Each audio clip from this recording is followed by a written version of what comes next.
the guru of Squad 00, the assassin like no other. Yes, I'm the best at what I do. It's here to bring you my review of the legendary classic book many would probably consider a masterpiece. That is The Arts of War by Sun Tsu.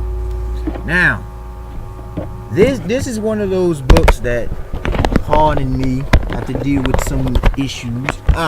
This is one of those books that often recommended by those who, say, yo, classic literature.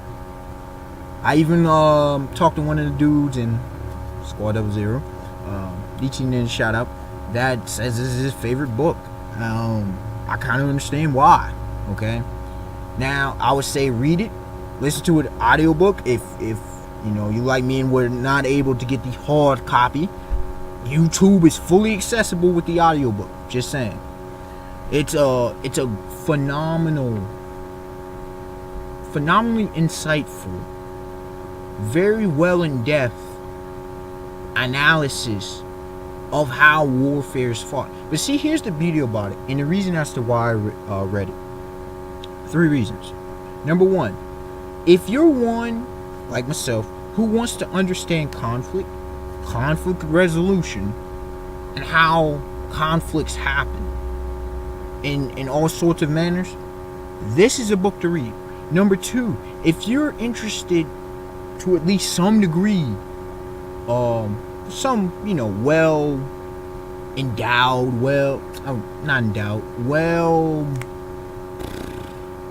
invested, well conceived interest in warfare and war history, this is definitely a book you should look at, because this book explains, and many say this is a guide to how many militaries have fought, and especially the 20th century.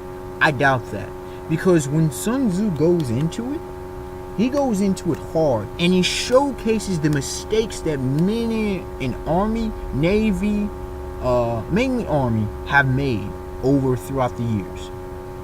And if certain nations, especially powerful nations, would have used this guide more effectively, they wouldn't have lost said conflict or war or been in long struggles. You understand what I'm saying? And number 3, if you're looking for a reading that is intelligent yet pragmatic, because I know not everybody is full blown into philosophy or philosophical works, this is a great, pragmatic, useful guide, especially to anyone who's involved with the military, anyone who's involved with actually throwing hands, or professional boxer, for example, maybe an MMA fighter, any martial artist. I would suggest reading this. It deals with tactics, ladies and gentlemen. It deals with strategies. It deals with terrain. It deals with the concept of war itself slightly. It deals with how the leader should conduct himself, as opposed to, and it goes into the politics a little bit. Okay, now this video will not actually be that long, surprisingly enough, if you know my reviews.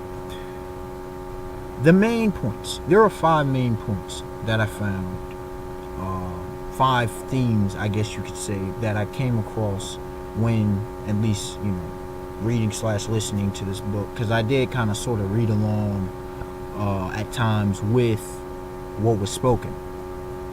Number 1, when it comes to warfare, you cannot, if you have a nation, if you have a government, which brings apart the problems of a government, it just exposes it, just in warfare alone. If you have governmental ties, you cannot let the leaders have full say on the battlefield. It doesn't mean give the initiation of war, or even bringing a conclusion to the war by some kind of peace treaty. Not that. What he's saying is, when it comes to the actual warfare that's happening on the battlefield, if they're way away, like what happened with Vietnam, what'll happen is the soldiers, number 1, won't have respect for the general or the commanders. Number 2, they will be left in harm's way. Because how can you fully guide a conflict being how many ever miles away, whether 100,000 miles away, not in the vicinity? You understand what I'm saying? How can you that's just like trying to parent from across the nation, across the country with your child. That's like trying to say a coach isn't even present at the game, and yet he's trying to coach. That kind of logic doesn't make any sense, does it? In the same sense, governments need to stay out. Once war is declared, leave it up to the leaders on the battlefield. Hitler made that massive mistake. Adolf Hitler, however you want to say it, made that massive mistake without relying on his actual generals to conduct themselves properly. Abe Lincoln had a different situation because a lot of the leadership kind of sucked until he came later on down in the Civil War. So that's number one. On the second side of that, the general has to, know when to distinguish between listening to the commands of his political higher-ups, I guess you can say, and not. Okay? He's got to know when they're on point and when they're not on point. Certain times, say don't do this. No. The enemy switched up plans. The advantage is to them. You have to reverse advantage. That kind of stuff. You get it. Number two, know thyself. On some Socrates status, okay? Know thyself. Know what you rocking. Know how well your forces are doing health wise. This is this can be applied to definitely sports.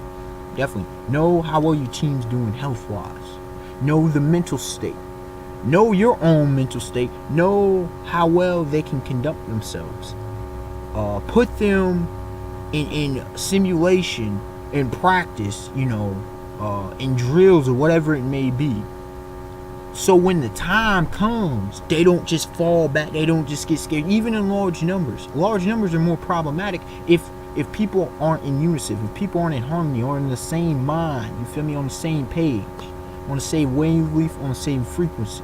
You got to have everybody prepped and ready for whatever may come when it comes to conflict and battle. Okay? That applies to all parts of life. Like I said, this is a life book as well as a warfare book. Number three, discipline. Discipline throughout the entire art of war. You heard discipline. Again, this is discipline, whether it become from self-control, whether it become from, keeping level-headed, not just rushing into battle, not just keeping on the defensive, knowing when the proper time to maybe pull back, to maybe, move this unit over here, or bring a frontal assault, bring from the, you understand, which gets more into another point. But knowing, having everyone ready and willing to do what needs to be done, but not, just because they take a loss, not letting that junk affect you. Nothing affects you. Be strong. I'm not saying you can't be emotional, but be strong. Use those emotions, channel that, and to become a better warrior, become a better fighter, become a better leader. You understand what I'm saying? Discipline.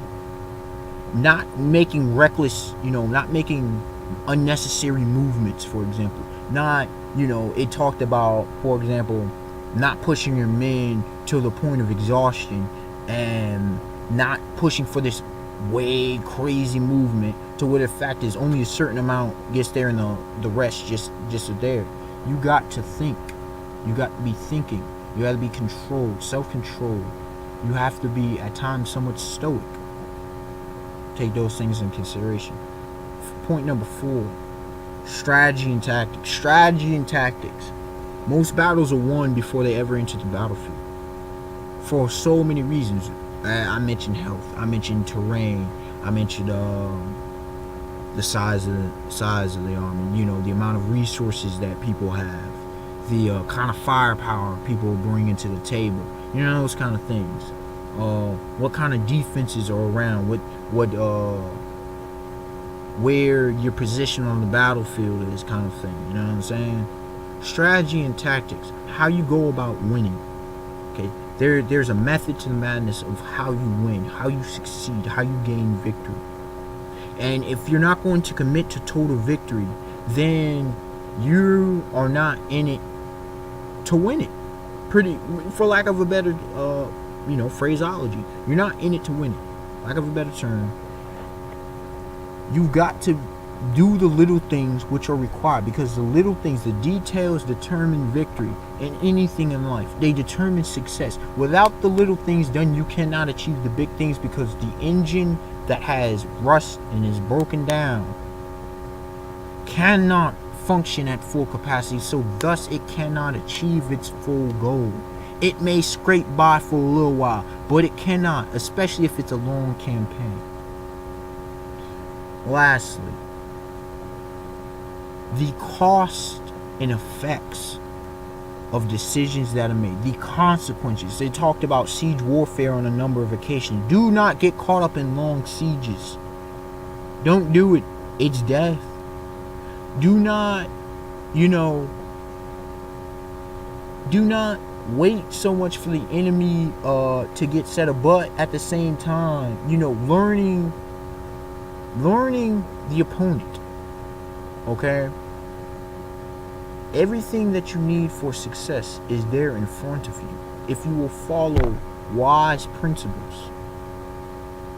That's what it comes to. This book, it deals, again, military, but if you take a step back and really think about it and glean from what it says, it has a lot of principles that you can use for in your life. So I would magnificently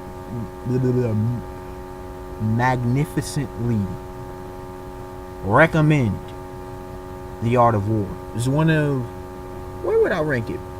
One of the best books I've ever read. Not the best, I won't put it as the top, but it's definitely top 50. I can see why it's a classic. This is one that actually deserves #classic, because not every classic book, not every classic is truly classic literature. It's just, people, it's widely praised, but it doesn't deserve the praise that it gets. You understand what I'm saying? Unexpected warning, like, comment, subscribe. Tell me your thoughts on The Art of War, and more to come. I believe the next one I will do will be Common Sense by Thomas Paine. Alright, y'all. Have a beautiful day, beautiful night. Peace.